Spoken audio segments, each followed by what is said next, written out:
கர்த்தருடைய பரிசுத்த நாமத்திற்கு மகிமுண்டாகட்டும். ஆண்டவராகிய இயேசு கிறிஸ்துவின் நாமத்தினாலே அன்பு கர்த்தருடைய பிள்ளைகளாகிய தங்கள் அனைவருக்கும் சுவீட் ஊழியத்தின் சார்பாக வாழ்த்துக்களையும் சோத்திரங்களையும் தெரிவித்துக் கொள்கின்றேன். யோவான் எழுதின நற்செய்தி நூல் 20ஆம் அதிகாரம் 17வது வசனம். யோவான் 20ஆம் அதிகாரம் வசனம் 17. இயேசு அவளை நோக்கி, என்னை தொடாதே, நான் இன்னும் என் பிதாவிடத்திற்கு ஏறி போகவில்லை. நீ என் சகோதரிடத்திற்கு போய், நான் என் பிதாவிடத்திற்கும் உங்கள் பிதாவினிடத்திற்கும் என் தேவனிடத்திற்கும் உங்கள் தேவனிடத்திற்கும் ஏறி போகிறேன் என்று சொல் என்றார். அன்பு கடவுளுடைய பிள்ளைகளை, உயிர்த்தெழுந்த பிறகு ஆண்டவர் மரியாளுக்கு தரிசனம் கொடுக்கின்றார். மரியாளோடு பேசுகிற வார்த்தை தான் இப்பொழுது நாம் வாசிக்க கேட்டோம். ஒரு அற்புதமான காரியத்தை இந்த வசனத்தில் இருந்து ஆண்டவராகிய இயேசு கிறிஸ்து நமக்கு சொல்லித் தருகிறார். சீஷர்களை பார்த்து முதலாக ஆண்டவர் சொல்லுவது என் சகோதரர்கள் என்று சொல்லுகிறார். இரண்டாவதாக, இதுவரையிலும் என் பிதாவை கண்டேன் என்று பேசிக்கொண்டிருந்த ஆண்டவர், என்னை பிதா அனுப்பினார், என்னை காண்கிறவன் என் பிதாவை காண்கிறான் என்றெல்லாம் சொல்லி கொடுத்து கொண்டிருந்த ஆண்டவர் முதலாக உங்கள் பிதாவிடத்திற்கும் உங்கள் தேவனிடத்திற்கும் என்று சொல்லி அங்கே ஒரு புதிய உறவு முறையை ஆண்டவர் இங்கே வெளிப்படுத்துகிறதை நாம் பார்க்க முடியும். ஒரு பாவியான ஒரு மனிதனும் பரிசுத்தமான ஆண்டவரும் உறவு நிலையிலே அவர்கள் ஒன்றாக இணைக்கப்பட்டு தந்தையும் பிள்ளையும் ஆகிறதான அற்புதமான ஒரு நிகழ்வு அந்த இடத்துல நிகழ்கின்றது.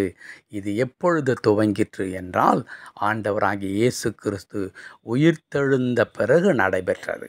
இயேசு கிறிஸ்து ஏன் உயிரோடு கூட எழும்ப வேண்டும் என்று ஒரு கேள்வி கேட்போமானால், அந்த கேள்விக்கு ஒரு சரியான பதில் இந்த இடத்துல இருக்கிறது.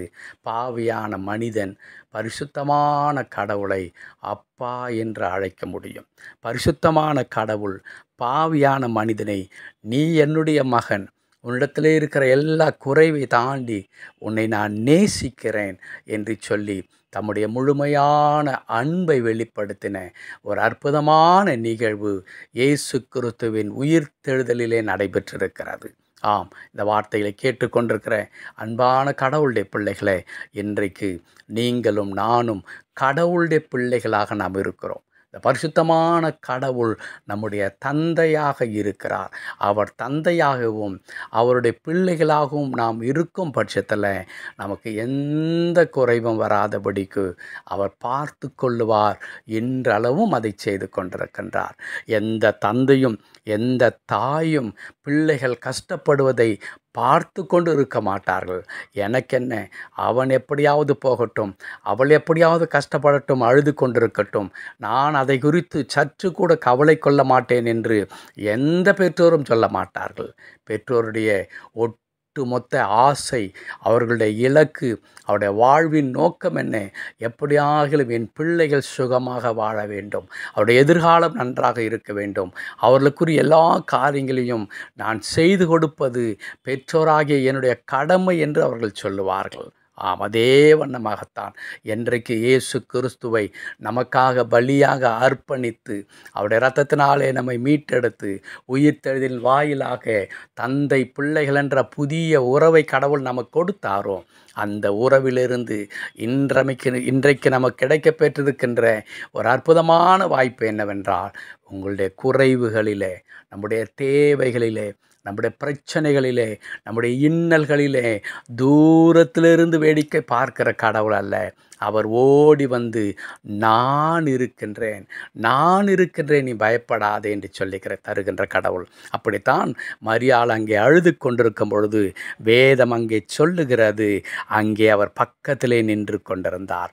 இயேசு தன் அருகில் நின்று மரியாளே என்று அழைத்தார்.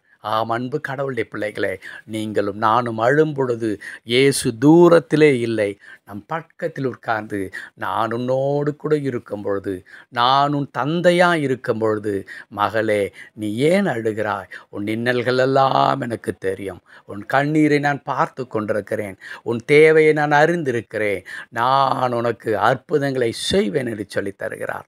ஆகையால் அழுவதை நிறுத்துவோம், இந்த அற்புதமான ஆண்டவரை நோக்கி பார்ப்போம்.